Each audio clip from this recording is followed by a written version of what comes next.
sometimes people think that using a meal replacement will lead to weight loss. And I think a better way of thinking through this is it should have a corrective effect. Like many therapies in GI, let's say probiotics, they can improve constipation in those who are constipated. They can also reduce diarrhea in those who have diarrhea.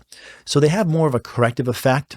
And if you're malabsorbing nutrition, then the elemental diet can help you gain weight. And that's been shown in some studies.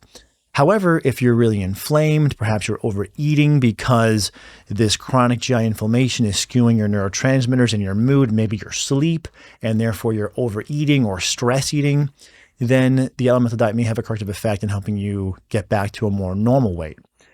As long as you're not under-eating when using the elemental diet, meaning let's say you're eating 2,000 calories per day, and you start doing this half your calories from elemental and half your calories from food, as was done in the treatment group of this study, you want to be careful that you're getting about 1,000 calories from the elemental diet and not inadvertently saying, well, let me make one shake, that's 300 calories, and that will be half of my food for the day.